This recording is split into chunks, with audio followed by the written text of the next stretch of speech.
Roger, Eagle, PennDOT. Roger, how does it look? The Eagle has wings. Roger. Looking good. Roger, Neil. We got if you give us poo and data, we got the loads for you.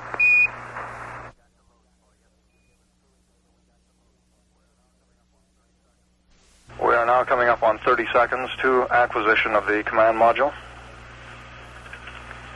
And we'll stand by for that event. Columbia, Houston, over. Houston, Columbia, reading you loud and clear. How many? Roger, bye-bye, Mike. How did it go, over? Listen, Dave, everything's going just swimmingly. Beautiful. Great. We're standing by for Eagle. Okay, he's coming along. We copy out.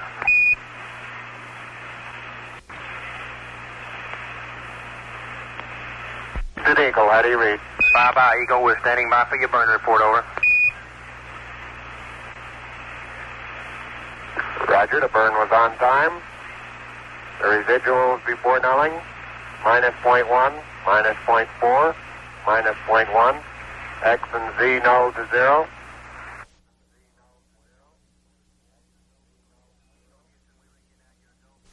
Eagle, Houston, we read you now. You're a go for PDI, over. Roger, understand. Lights on.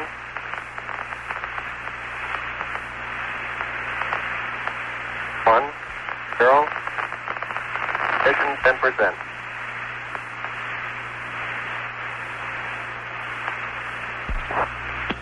That's 20 seconds, everything looking good. We show altitude about 47,000 feet. Good radar data. Altitude now 33,500 feet.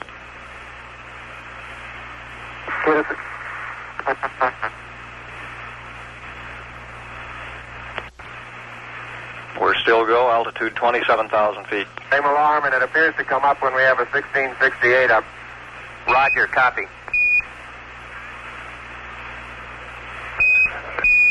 Eagle, Houston, we'll monitor your Delta Down H. beautifully. Delta H It looks good now. Roger, Delta H is looking good to us. Wow. Throttle on time. Roger, Feel copy, it in throttle here when down. throttle's down. Better in the simulator. Roger.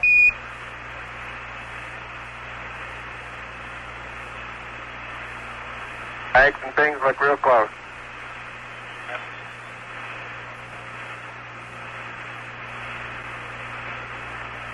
Altitude now 21,000 feet, still looking very good.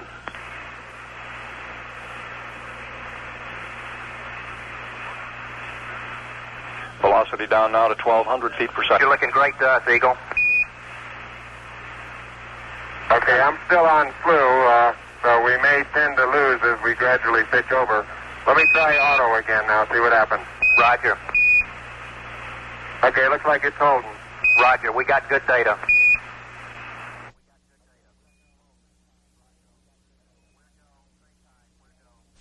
We're go, same type, we're go. 2,000 feet, 2,000 feet, into the ag, 47 degrees. Roger. 47 degrees. Eagle looking great, your go. Altitude 1,600. 1,400 feet, still looking very good. Roger, 1202, we copy it. 35 degrees. 35 degrees. 750, coming down to 23. 700 feet, 21 down. 33 degrees. 100 feet, down at 19. 540 feet, down at 30. Down at 15.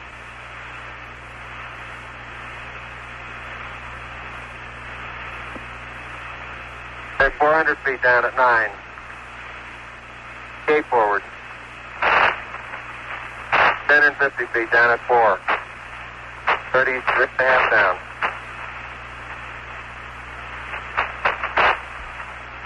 They're pegged on horizontal velocity. 300 feet down, 3.5. 47 forward. Put up. On 1.5 down. 70.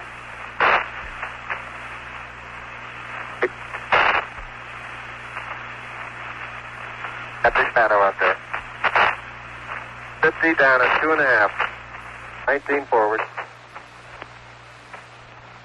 Altitude, velocity light. 3.5 down. 220 feet. 13 forward. 11 forward, coming down nicely, 200 feet. 4.5 down. 5.5 down. 160 feet, 6.5 down. 5.5 down. 9 forward. Good. 120 feet. 100 feet, 3.5 down. 9 forward. 5%. 185. Okay, 75 feet. Car's looking good. Down a half. 6 forward. 60 seconds. Lights on. 6. Down 2.5. Forward. Forward. Good. 40 feet down 2.5. Picking up some dust. 30 feet, 2.5 down. Great shadow. 4 forward. 4 forward. Drifting to the right a little. 20, down a half. 30 seconds. Forward. Just. Good. Okay.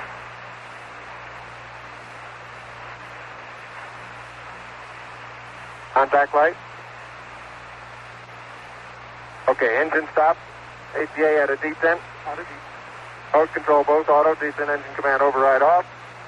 Engine arm off. 413 is in. We copy you down, Eagle. Houston, Tranquility Base here. The Eagle has landed. Roger, Tranquility. We copy you on the ground. You got a bunch of guys about to turn blue. We're breathing again. Thanks a lot. Thank you. You're looking good here. Okay, we're going to be busy for a minute. After Armand, take care of the descent. I'll get the stuff prepared.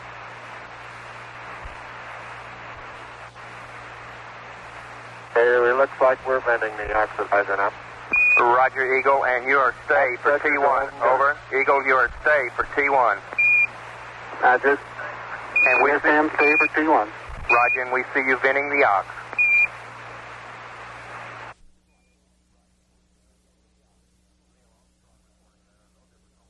Neil Armstrong reporting there. No difficulty adapting to the 1/6 gravity of the moon.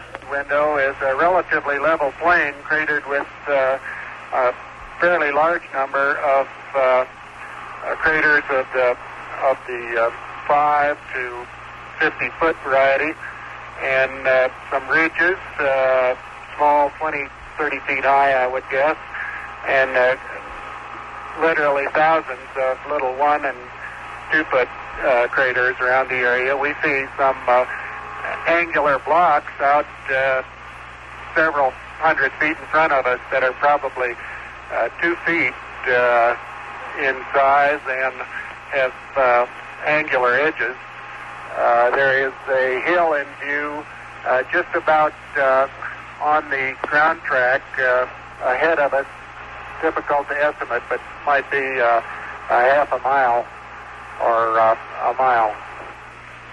Roger, Tranquility, we copy, over.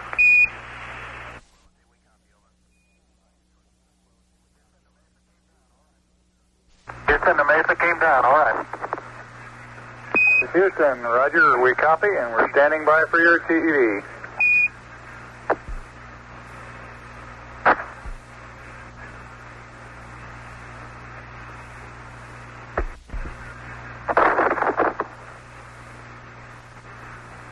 Houston, this is Neil, radio check. Neil, this is Houston, loud and clear. Break, Buzz, this is Houston, radio check and verify TV circuit breaker in. Roger, TV circuit breaker's in. Read loud and clear. Roger. And we're getting a picture on the TV. You got a good picture, huh? There's a great deal of contrast in it, and currently it's upside down on our monitor, but we can make out a fair amount of detail.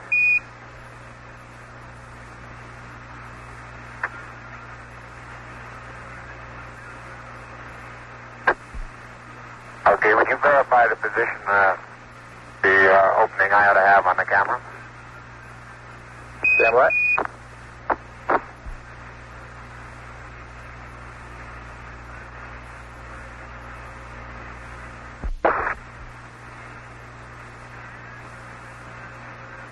Okay, Neil, we can see you coming down the ladder now. Okay, Neil, we can see you coming.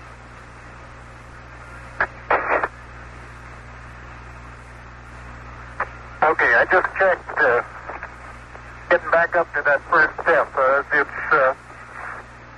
That hasn't collapsed too far, but it's adequate to get back up. Roger, we copy. It's a pretty good little jump.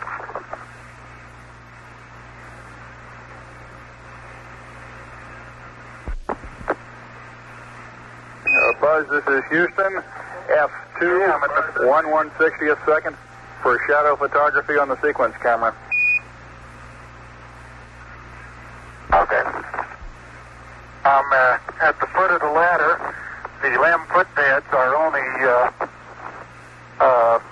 depressed in the surface about 1 or 2 inches, although the surface appears to be very, very fine-grained as you get close to it. It's almost like a powder. Ground mass is very fine.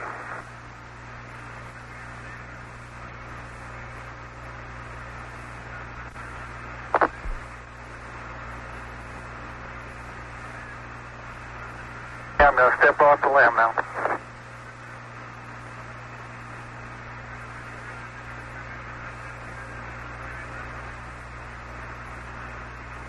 That's one small step for man, one giant leap for mankind.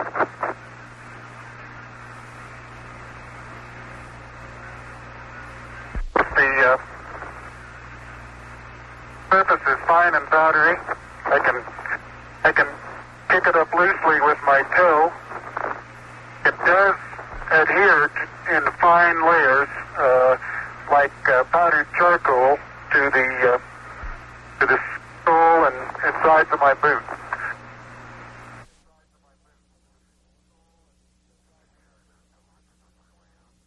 Being sure not to lock it on my way out. Particularly good thought. That's our home for the next couple hours. We want to take good care of it. Okay, I'm on the top step, and I can look down over the RCU and landing gear pad. It's a very simple matter to hop down from one step to the next. Yes, I found it to be very comfortable, and walking is also very comfortable. But you've got 3 more steps and then a long one.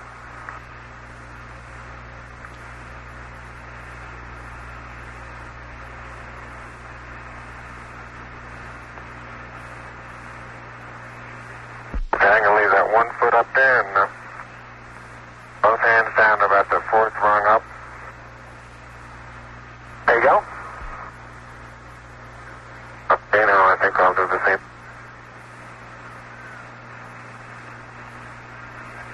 More. About another inch. There, you got it? That's a good step. Yep. About a 3-footer.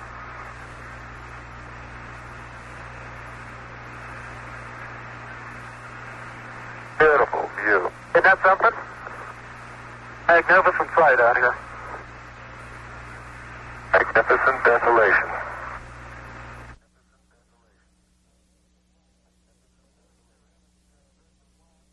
For those who haven't read the plaque, we'll read the plaque that's on the front landing gear of this LEM. There's 2 hemispheres, one showing each of the 2 hemispheres of Earth,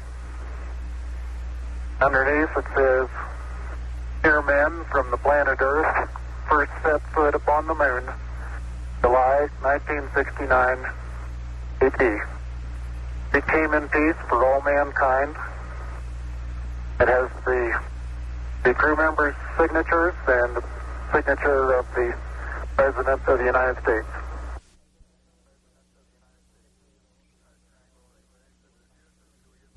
Tranquility Base, this is Houston. Could we get both of you on the camera for a minute, please?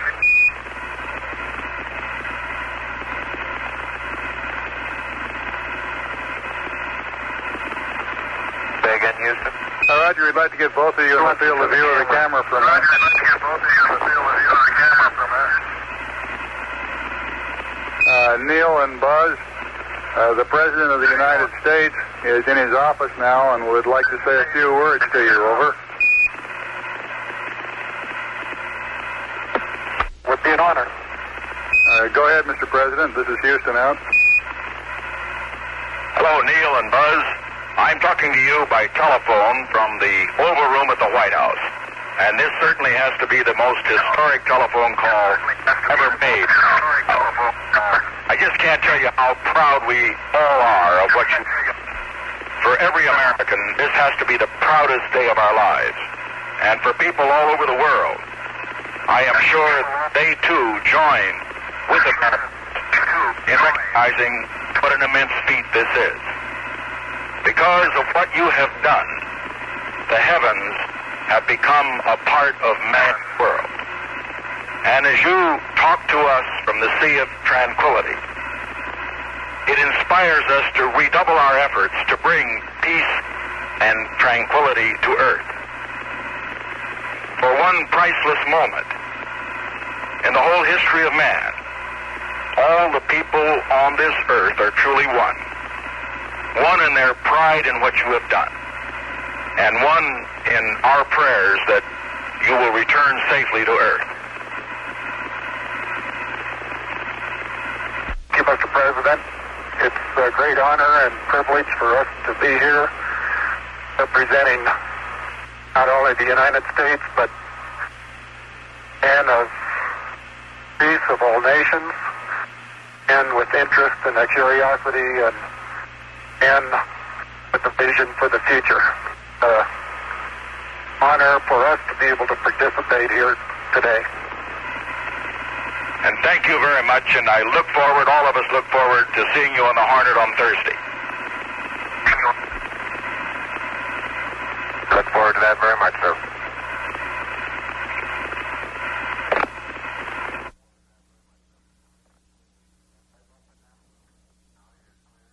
I'm bumping now.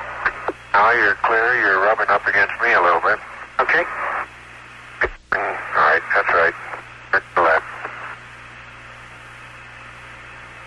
Okay. Now move your foot and I'll get the hatch.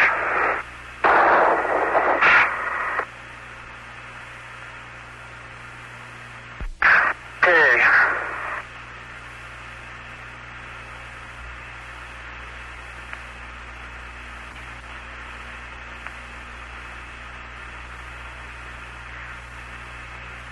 Train hatch is closed and latched.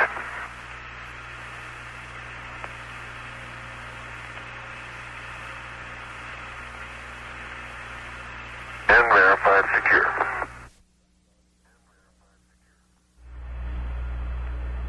Columbia, Columbia. This is Houston. Over. Roger, Columbia, and see Charlie. How do you read? Roger, Columbia. This is Houston. Reading you loud and clear on Omni Charlie. The crew of Tranquility Base is back inside their base, repressurized. They're in the process of doffing the plusses. Everything went beautifully. Over. Hallelujah. And we'd like to get Pooh and accept from you. We have a state vector uplink, and after that, we'd like you to realign your platform to the new refs mat that we sent up a rev or two ago. Over.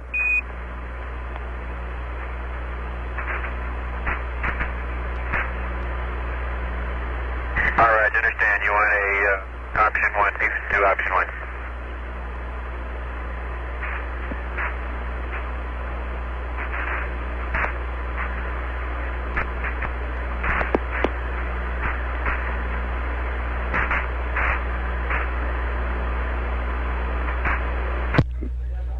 This is Apollo Control. Dr. Charles Berry reports the heart rates during this EVA period ranged from a low of 90 for both crewmen to a high of about 125 for Buzz Aldrin at peak periods, and a high of 160 for Neil Armstrong at peak periods. That top reading coming during the time he was transferring the rock boxes into the LEM.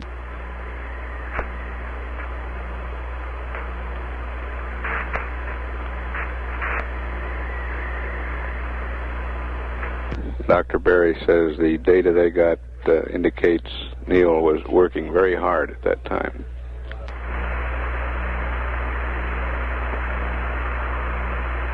Tranquility Base, this is Houston, over.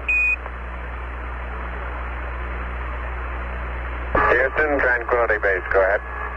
Roger, when you all have a free moment, I have your T8 through T12 block data, over.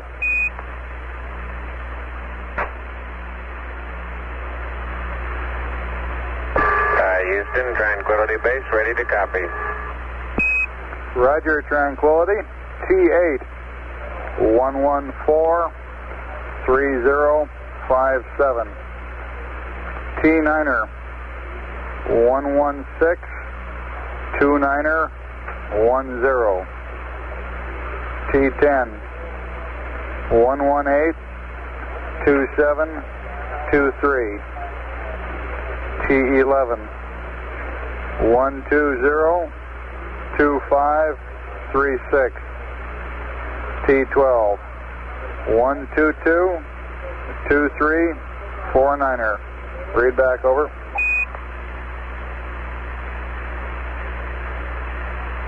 Roger, T8, 114-3057. T9, 116-29er, 10. T10, 118-2723. T11, 120-2536. T12, 122-2349er, over. Read back correct. Houston out.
Tranquility Base.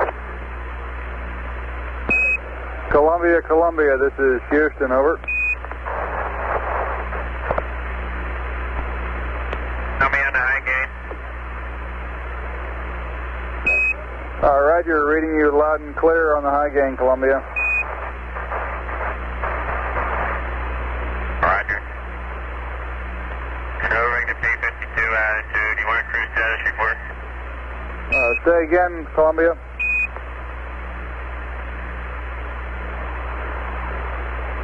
I say again, I am maneuvering to the P-52 attitude, and do you want a cruise status report? Roger, and go ahead with your crew status report. Roger, no medication, radiation 100.16. Houston, we copy.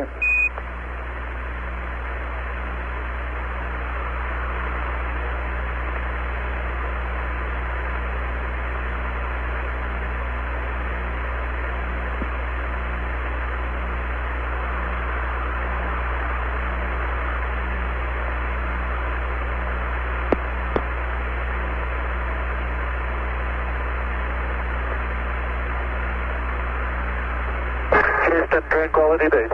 Go ahead, Tranquility.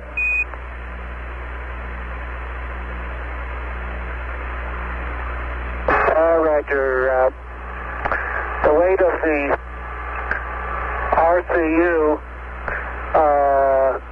was 12 ounces. That was by itself without the bag. And the weight of the water from the CDR's plinth was 12.5 ounces. That's reading 0 with the bag on. This is Houston, we copy. And for your information, the new LEM weight after jettison of equipment, including lithium hydroxide canister, is 10837. Over. Okay, 10837.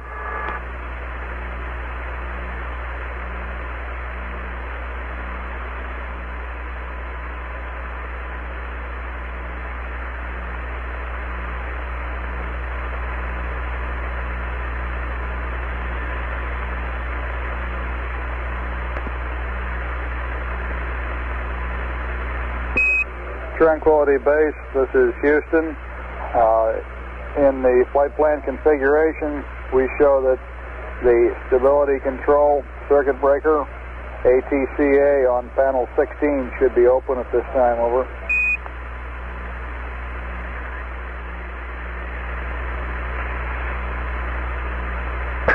Houston, Tranquility. Say again, which one should be closed?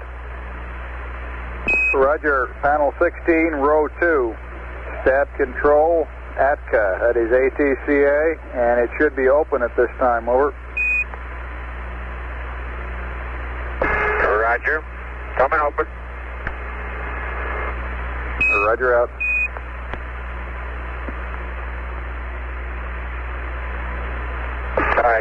Houston, Tranquility. Do you have a way of showing a configuration of the engine arm circuit breaker? Over.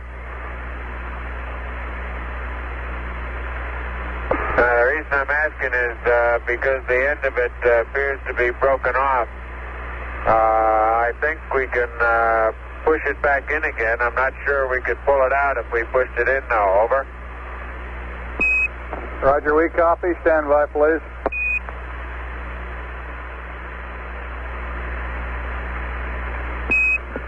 Tranquility Base, this is Houston. Our telemetry shows the engine arm circuit breaker in the open position at the present time. We want you to leave it open until it is nominally scheduled to be pushed in, which is later on. Over.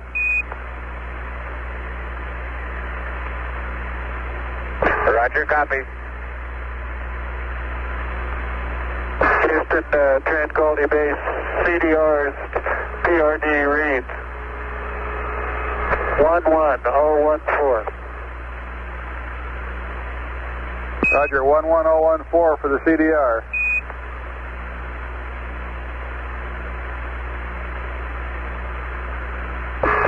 Roger, LMB reads 09er018. Over. Roger, 09er018.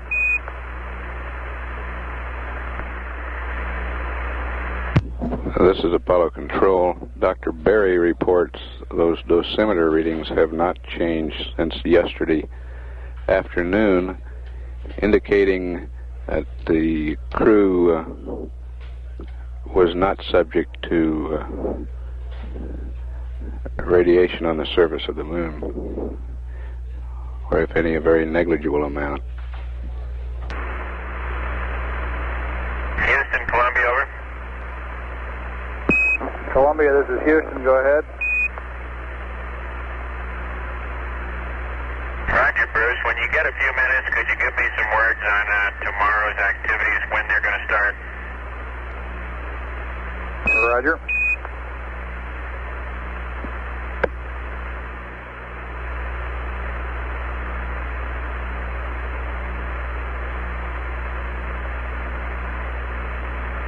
Columbia, this is Houston. Over.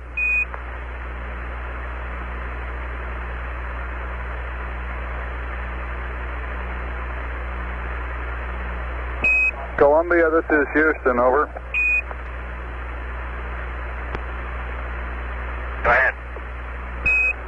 Roger, Mike. A couple of quick flight plan updates here. First off, we'd like to get an O2 fuel cell purge at time 1:13:30. Are you copying? Over. Roger, I'm copying. Secondly, we will return to the nominal timeline with your scheduled wake-up of 1:21 hours and 12 minutes. We sort of slipped by lithium hydroxide canister change number 9 during the EVA and EVA prep. We'd like you to accomplish that now. The COM for sleep will be the normal lunar COM configuration. The RCS configuration, we're requesting you use quads Alpha and Bravo. A DAP data load for R2 should be 01111. Read back, over.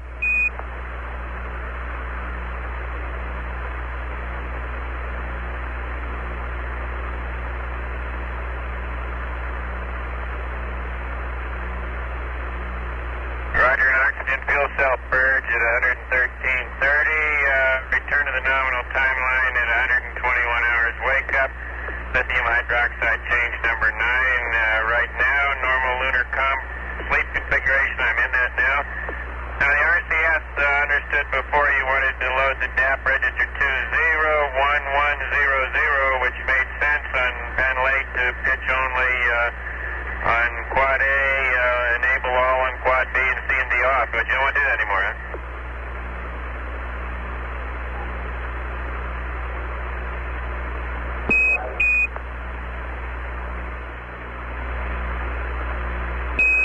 Columbia, this is Houston on your DAP load in R2. We're requesting a 0 and 4 ones. That is 01111. Over. Okay.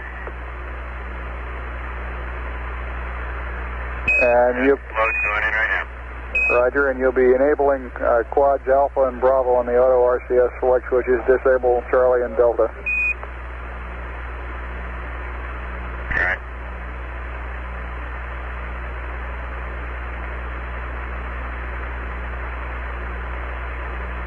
And we have a little less than 2 minutes to LOS. If you're still up, ALS next time around will be 1:14:04. Over.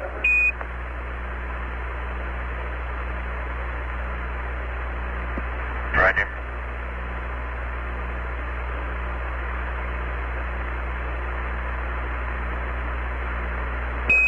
And Columbia, if it's agreeable with you, we'd like you to stay awake until we have one successful reacquisition on the high gain antenna. And I guess you can plan on turning in shortly after AOS in this next pass. Over.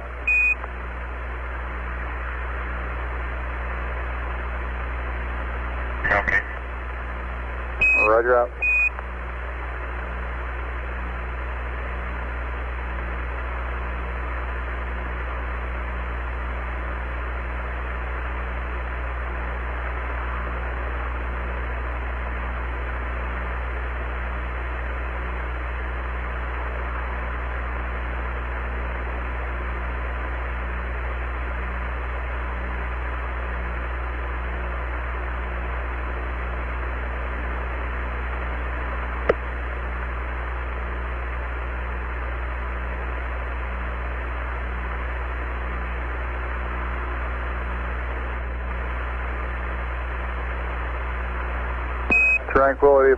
Tranquility Base, this is Houston, radio check, over. Go ahead, Houston. Roger, reading you loud and clear. We just wanted to make sure we still had comm.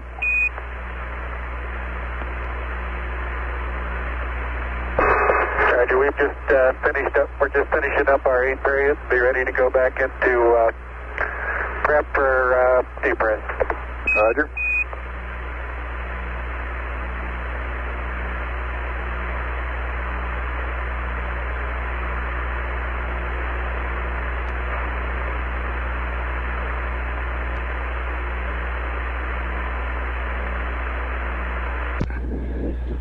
This is Apollo Control, 113 hours, 18 minutes. We have had loss of signal from Columbia. We've asked Mike Collins to stay awake through acquisition on the next rev, which will be number 20, so that we can check the automatic acquisition mode of the high gain antenna. Once we've verified that, he will start his rest period. Planned wake up for the command module pilot, 121 hours. This is Apollo Control. We're estimating the change of shift news briefing for 2 a.m. Central Daylight Time. 2 a.m. Central Daylight Time for the change of shift briefing. This is Apollo Control at 113 hours, 29 minutes. The change of shift news briefing is about to start. We will tape any air-ground transmissions during this period for playback after the briefing. If the equipment jettisoning occurs during the briefing, we will come back up and provide that for you live. Base, this is Houston, over. Roger, go ahead, Houston. Roger, on your next depressurization, it's acceptable to use the overhead hatch dump valve in addition to or instead of the forward hatch dump valve to speed up the depressurization of the cabin. I have a T13 update for you, and if you could sometime here give us POO and data, we'll uplink you a new CSM state vector, over. All right. You've got the Disky. Roger, your T13 time is 1242202, over. Roger, T13 12422. Is that 02, over? That's affirmative, that is 02. And do you have a time estimate for us until you're ready to start cabin depress, over? 15 minutes, maybe. Roger.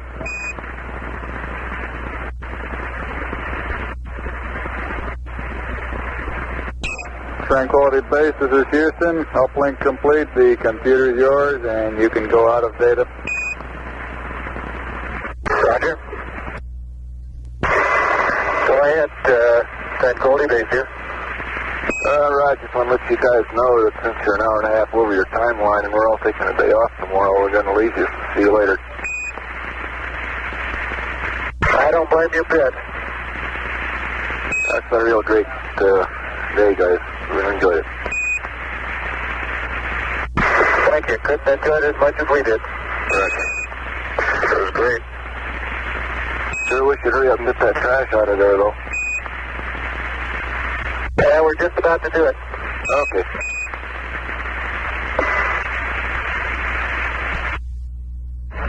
We're live now. The Capcom voice on that last transmission was Deke Slayton, the Director of Flight Crew Operations here at MSC. Tranquility Base, this is Houston. We show the suit relief valve still in the auto position. It should be closed, over. Columbia, this is Houston, over. Houston, go ahead. Roger, we've successfully reacquired the high gain antenna. Unless you have some other traffic with us, I guess we'll bid you a good night and let you get some sleep, Mike, over. Okay, sounds fine. And we are going to power down the voice subcarrier part of our uplink to you in order that we don't disturb you while we're talking to Tranquility Base. If you need us, just give us a call and we can respond with a time lag of about a minute to a minute and a half in getting reconfigured, over. Okay, thank you. Roger, and good night. All right.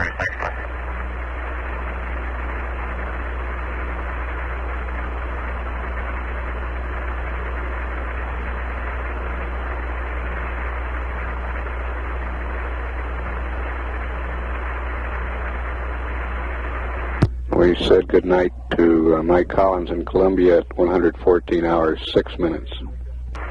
And the cabin is coming down now on Tranquility Base. It's down to about 3.5 pounds now, holding there. Columbia, this is Houston. We'd like you to enable the thrusters Bravo 1 and Bravo 2. Auto RCS select, over. Okay, Bravo 1, Bravo 2 enable. Roger, out. Tranquility Base pressure coming on down now, 1.5 pounds. Tranquility, this is Houston. For reference, which dump valve are you using, over? We used the forward dump valve until about 2 psi, and we're using the overhead now. Roger, out.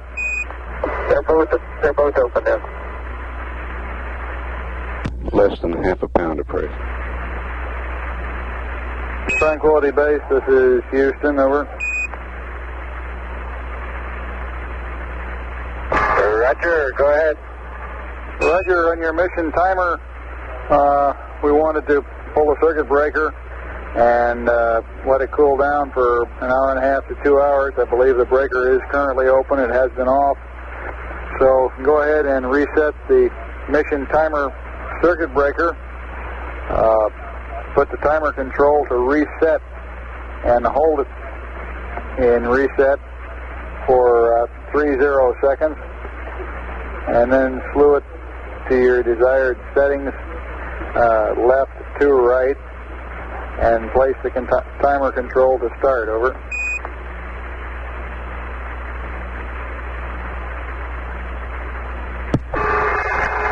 Okay, we'll try it.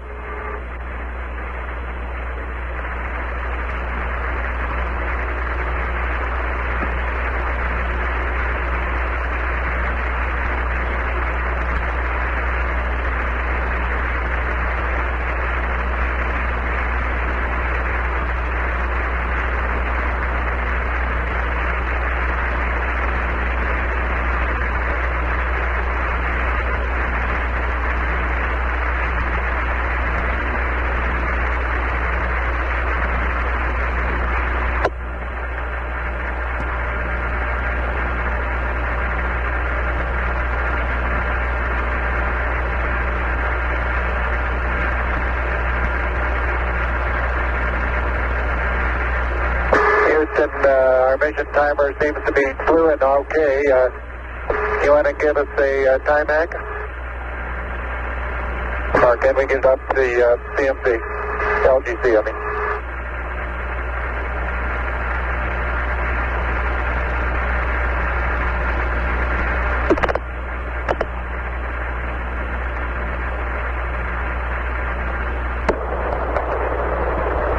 Roger, Tranquility. I'll give you a time hack at 114-3100. It's about 30 seconds from now, over.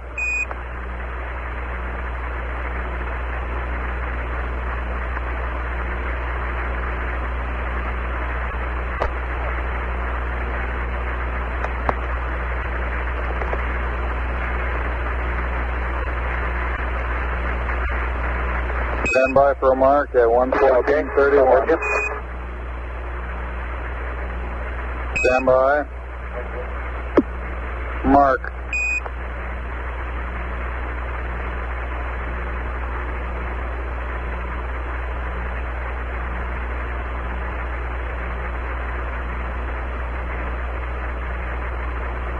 Tranquility, this is Houston. Did you copy my mark at 114-31? Roger, thank you, and our mission timer is running now. Roger, very good. And I've got a consumables update for you if you're ready to copy or listen, over. Stand by. Okay, go ahead. Okay, RCS Alpha is 81%. RCS Bravo 75%.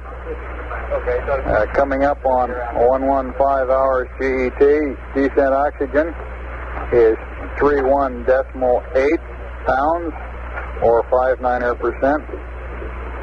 Descent amp hours 858 and ascent amp hours 574. Over.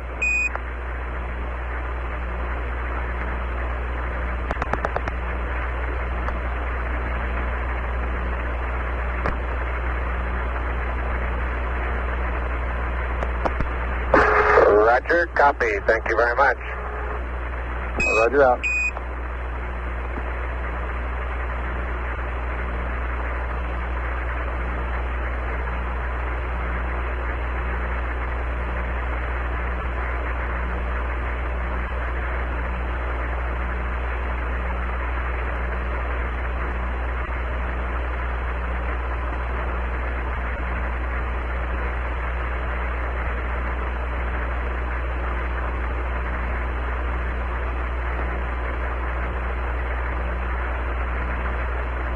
Tranquility, this is Houston. We also have a set of about 10 questions relating to observations you made, things you may have seen during the EVA.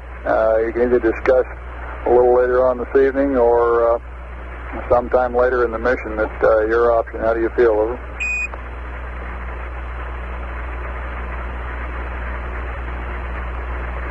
I guess we can take a couple up now. Okay, and your friendly green team here has pretty well been relieved by your friendly maroon team, and I'll put Owen on with the questions. Tranquility. Okay, thank you, Bruce. And this? Good. Tranquility, Houston. First question here is your best estimate of the yaw on of the LEM as compared to the nominal pre-flight plan. Over.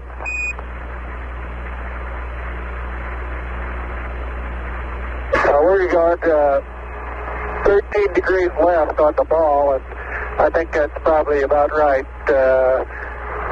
Looking at the shadow and so on, we're probably about 13 degrees left of the shadow. Roger, that's 13 degrees left of the shadow. And next question relates to the depth of the bulk sampling that you obtained near the first part of the EVA, and any changes in composition that you might have observed during the bulk sampling interval. Over.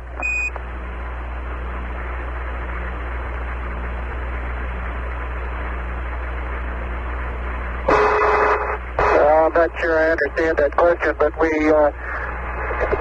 got a good bit of the ground mass in the bulk sample, plus a sizable number of selected rock fragments of different types.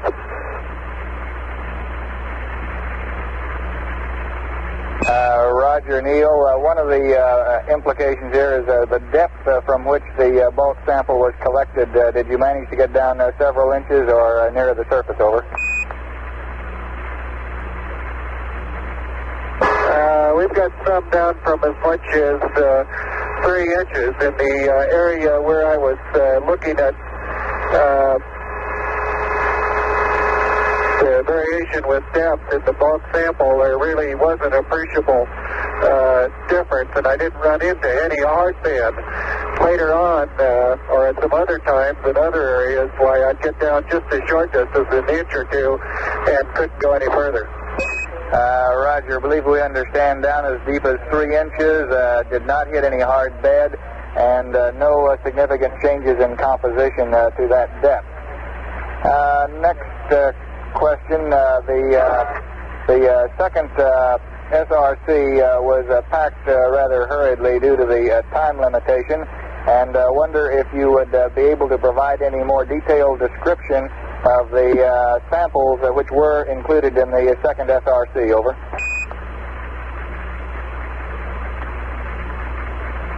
We got 2 core tubes and a solar wind, and about half of a big sample bag full of assorted rocks, which I picked up hurriedly from around the area.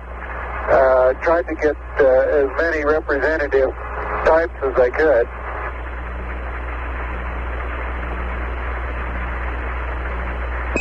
Roger, Neil. Next topic here relates to the rays which emanate from the DIP's engine burning area. We're wondering if the rays emanating from the beneath the engine are any darker or lighter than the surrounding surface. Over.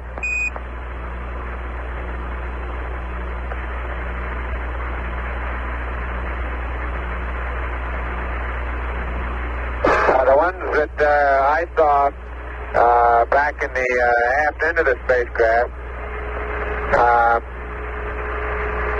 appeared to be a good bit darker, and of course, viewed from the aft end, while they did have the sun shining directly on them, it seemed as though the material had been baked somewhat, and also scattered in a radially outward direction. But in that particular area, this feature didn't extend more than about 2, maybe 3 feet from the skirt of the engine. Over. Roger, understand that near the aft end out to the east, that the rays did appear darker. I understand, Buzz, that this was the appearance of a material which had been uncovered by the rays that appeared darker for 2 or 3 feet extending outward. Is that correct? No, I wouldn't say it was necessarily material that had been uncovered. I think some of the material might have been baked or in some way caused to be more cohesive and perhaps flow together in some way. I don't know. Now, in other areas, before we started trampling around out in front, why, we could see that small erosion had taken place in a radially outward direction, but it had left no significant mark on the surface other than just having eroded it away. Now, it was different back in the right under the skirt itself. It seemed as though the surface had been baked in a streaked fashion, and I think a couple pictures on film will show this, but that didn't extend out very far. Over. Roger, Tranquility, and this baked appearance that you've described, at least the suggestion is that it was due to the heat of the engine at any rate. Next subject did... I believe so.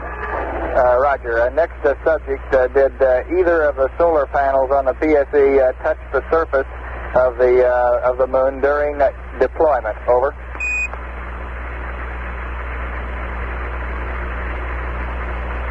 I think that 2 corners did touch. Since when it was deployed, both of them didn't come out at the same time. It unfolded a little unevenly, and of course the terrain that it was on was a little bit not quite as level as it would as I would like to have it. And I think that 2 corners did touch to about 1 inch, 3/4 to a half an inch deep, and maybe along the bottom it might have been maybe 3 inches, leaving a small triangular coating on 2 of the corners. And I think these are on the western ones. Over. Roger, understand the description there. And the next subject on the 2 core tubes which you collected, how did the driving force required to collect these tubes compare? Was there any difference? Over.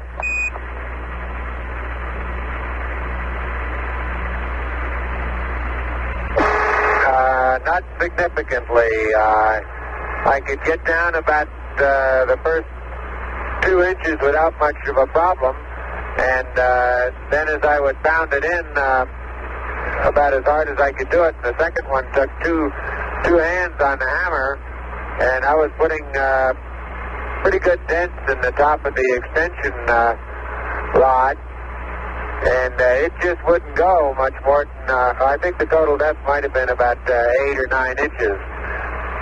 But even there, it didn't, for some reason, it didn't seem to want to stand up straight. In other words, I'd keep driving it in, and it would dig some sort of a hole, but it wouldn't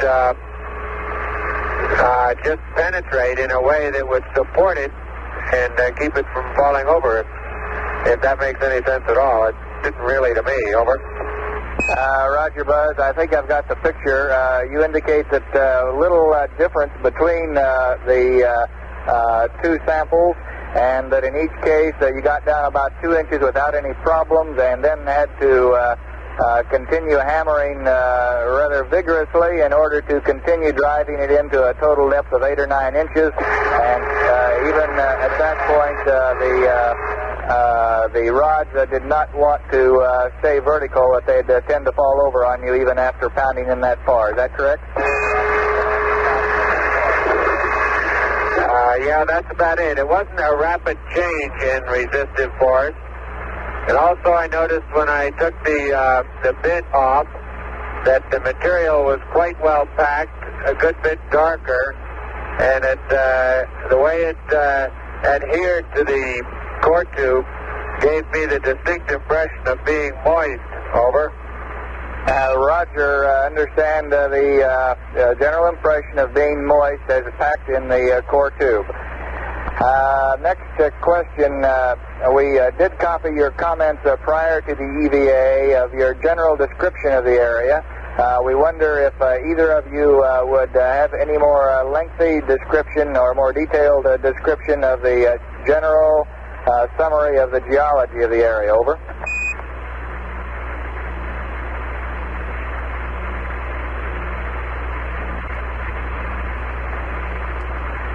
Yeah, we'll postpone our answer to that one until tomorrow, okay?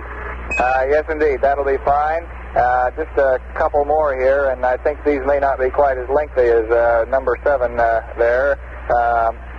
Can you estimate the stroke of the primary and secondary struts? Over.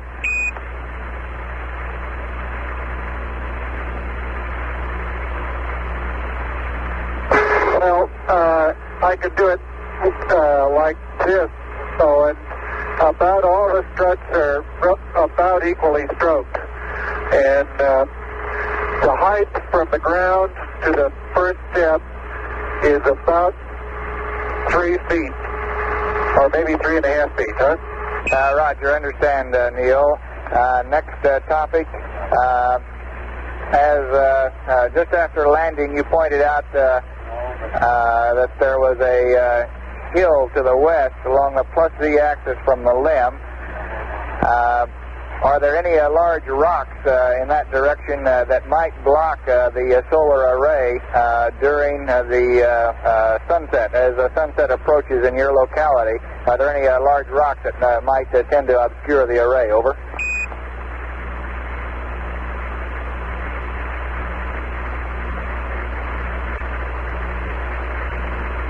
I don't believe so. I think that it's about as level as any other areas that we chose. Roger. There's nothing large anyway that's going to get in the way. Roger, copy. That's also the way it appeared from the television, I think. And now the final question. You commented, Neil, that on your approach to the landing spot, you had passed over a football field-sized crater containing rather large blocks of solid rock, perhaps 10-15 feet in size. Can you estimate the distance to this football-sized crater from your present position? Over. I thought we'd be close enough so that when we got outside, we could see its rim back there, but I couldn't. But I don't think that we're more than a half mile beyond it. That is, a half mile west of it. Roger. So you estimate your present position less than a half a mile approximately west of this large crater. Over. That's correct. Okay, well, that takes care of the questions from our geologists for tonight, and unless you have something else, that'll be all from us.